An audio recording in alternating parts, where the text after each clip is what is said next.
they probably come from the slaughterhouse, and then those are for whatever reason becoming more irrelevant, so then they turn to, well, let's just, start fucking killing human beings. The hitchhiker, he says when they're asking him, when Sally's brother's asking him questions, he talks about how him or his dad lost his job at the slaughterhouse. Yeah. And going back to like the whole cannibalism and like meat thing, that scene where she runs back to the store and she sees all that fucking barbecue, like, yeah, the oven, the brick oven. Yeah, it's like her fucking, the disgust in her eyes and her face is just like, and then it pans to the food and it's just like, fuck, dude, I want to fucking throw up right now. Did you notice how so you think like she's gonna get to the gas station and be fine, but if you're really paying attention, because Leatherface is right behind her, as soon as she drops into that front door, the chainsaw noise and everything disappears. And so even if you're like, I would think if you're watching it for the first time, you should know that something's up, because if that was just any other person, he would just bust through the fucking door. You know what I mean? Yeah. But he doesn't, because this guy is in on it. And you notice, like, later on, fucking, he's, like, beating on Leatherface, and he's like, you fucked up my door, and you're a fucking idiot, and just, like, making him feel like shit, and then telling him, like, you better have gotten all of them, or you're gonna be in big trouble. So, right there, it just tells you, like, he's just following orders, essentially. Like, Leatherface is a victim himself to like, cruelty and fucking abuse. Especially if he is, like how they make it seem, if he is mentally handicapped, like he doesn't know any better, you know what I mean? So yeah, dude, Leatherface is, I would definitely put him on the Mount Rushmore of horror icons or villains. And fucking, like you said, he doesn't really talk a lot in it, but just by the way everything he does, and his movement and in his body language is terrifying, and him not talking plays into it being terrifying. And fucking Gunnar Hansen did fucking a A+ job. Yes. And then when he like, it seems like he changes his mask, like for the conclusion of the film, and puts like this really bizarre makeup on it to like look like a woman, but then he has like a suit on, so it just like really fucking throws you off, where you're like, what? It's 3 different masks he uses, right? For this one, I want to say it's 2. I could be wrong, because there's the first one when we first see him, and he's fucking just bashes that dude in the head, and then slams the grate door, which is super iconic, that mask. And then I think he wears that up until the meal with Sally, where they tie Sally to the chair, and then he changes it to what looks like some kind of woman's face. And that one is fucking 10 times more horrifying and unsettling. There's something about it with the makeup. Yeah, like the super neon, like eyeshadow. It's just like, what? That whole dinner party scene, whatever the fuck you want to call it, is. I still think, like, what's her name? Marilyn Burns, right? Yes. She should have been nominated for a fucking Oscar, dude. Like, I don't see how you watch this movie and not believe it. If I could say one bad thing about this movie, I feel like the characters, most of them are pretty unlikable. Not just talking about the villains, like the victims too, besides Sally. I feel like obviously it goes into the trope of the final girl, and she ends up getting away. But I feel like if I had to choose somebody who who actually was rad, it would be Sally. So I completely agree that just like the conclusion of the film, you can just see how defeated and over it she is, you know, with the, I'm assuming, or from what I read in my notes, like the heat was from 95 to 110 every day, you know. And then they didn't have any budget, so they were forced to wear, like I said in the write-up, like the same clothes. They wouldn't wash their clothes because they were afraid the laundromat would lose them, and they couldn't replace any costumes.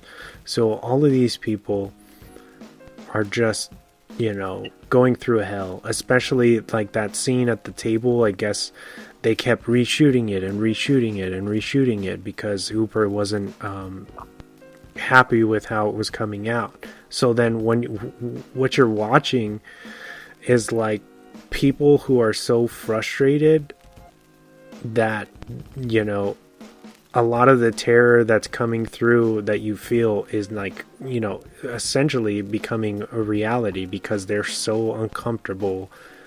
They haven't showered, they're in these dirty fucking musty clothes, you know, saying the same shit over and over again. Like, I can't even imagine being in that scenario. It kind of goes back to like the whole Shelley Duvall thing where Kubrick just fucking terrorized her to get that performance in The Shining. You know what I mean? It's it's just too real. Well, I was reading that that scene took like 27 hours to film. Yeah. Because, and I guess because Jim Siddow's contract expired like the next day.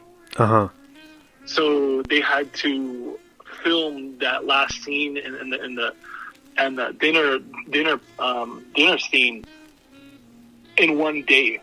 So I could only imagine how they all fucking felt.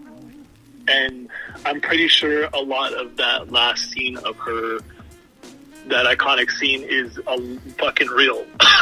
Yeah. You said.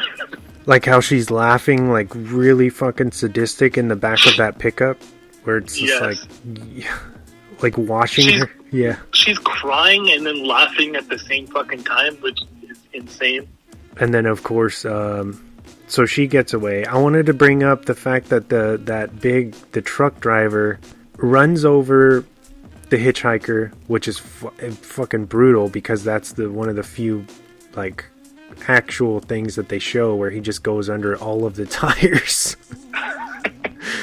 and you know, Leatherface isn't far behind, and this truck driver, he gets out to help Sally, and then he sees Leatherface coming after them with the chainsaw. He pulls her up, and then Leatherface, you know, jumps up onto the truck and is like scratching at the door, and rather than them driving away with the big rig, they choose to hop out on the other side of the big rig. So then Leatherface just goes, you know, chasing them around, and then another truck comes. Sally waves that down, but then the truck driver just runs away instead of getting in the truck. He just abandons his 18-wheeler and leaves. I'm not sure if he was just hiding in the bushes or something, but I thought that was an interesting little detail. Like, why did he run away and not go, you know, get in the pickup?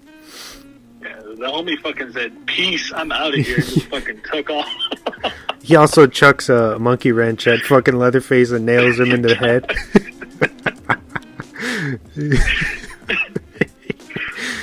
Oh, and then of course, so Sally gets away. She has like this hysterical breakdown, and then we end the film on the super iconic Leatherface kind of dancing with his chainsaw, and then they just like cut like abruptly to black with no music, no nothing, just roll credits. Super off-putting, this entire thing.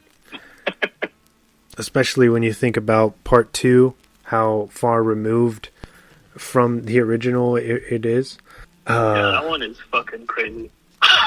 That feels like, you know, of course, Tobe Hooper came back to direct, and it feels like what Sam Raimi did with Evil Dead 2, where he made Evil Dead. It did well, but I feel like he thought he could make a better film. So Evil Dead 2, although it's unofficial, is pretty much him remaking Evil Dead and doing something even more bizarre. And that's what Texas Chainsaw Massacre 2 is. It's just a super campy, hyper violent, fucking incredibly like outlandish, offensive piece of work that is the complete polar opposite of the original. Yeah, I think I've only seen the second one once, honestly. Yeah, I'm pretty sure it was on VHS. I vividly remember that VHS. Where they're making fun of the Breakfast Club cover, and they have like Grandpa there, and it's just like, what the fuck? Leatherface has like a good perm on. Yeah. Of course. Unfortunately, it wasn't Gunnar Hansen in the second one, and you can tell because he's like the guy from 2 does this like weird ass dance with the chainsaw through the whole movie. That's really weird. I never looked into it, but why didn't he come back? Honestly, I don't know, but I think that was a mistake, to be honest. And of course, Gunnar Hansen isn't with us anymore because that was a shame, because it would have been really cool for him to just reprise his role as Leatherface in this new one. Yeah, dude, how fucking awesome that would have been. He passed away a while ago, right? Like 2017? Yeah. It's been a few years now. And even Tobe Hooper just passed away, which is a shame. And we just did, not too long ago it was our special Halloween episode with Chris Pollock. We talked about the original Poltergeist, which is a Tobe Hooper film. How crazy is it that he directed probably 2 of the most influential horror movies of all time, in coming to, obviously different genres, but that one being more supernatural. It's crazy. Although, like, a lot of people, obviously, like, people that are fans of horror fans and stuff like that, they obviously know who he was and give him the credit. But I feel like a lot of times he kind of gets looked over when it comes to the bigger directors of bigger horror franchises and movies. This was before everything, right? Halloween, before Craven did anything, right? Yeah, I feel like the first one really broke down the doors for not just slasher, but like the auteurs of like Wes Craven and Sam Raimi to do what they did, you know what I mean? Because it developed like there is like an audience for this type of visceral stuff, you know what I mean? And then you got like The Last House on the Left and things of that nature, that kind of grindhousey exploitation subgenre. Yeah, no, it definitely changed fucking indie film making forever. I was reading that even Ridley Scott said that this was a huge influence on Alien. Really? That doesn't really surprise me, I suppose. I feel like everybody pulls from this in some way, or it just made some kind of impact on them where it changes how or what you think a movie can be, you know, going back to what you said, like how when you first watched it changed like the type of movies that you thought you could like. And I feel like that translates into filmmaking too. You know, you go out and you shoot this thing like super guerrilla, practically for nothing, and then it goes on to become this huge phenomenon, you know, much like John Carpenter's The Thing, where it might have gotten kind of bashed on at the time of its release because people weren't ready for it at that point in time, but over the years it's just become this kind of cultural milestone in a lot of ways. Do you have a favorite sequel or something that's related to this franchise that's outside of the original? I would say, you know what, dude? I know, like, I think we talked about it yesterday.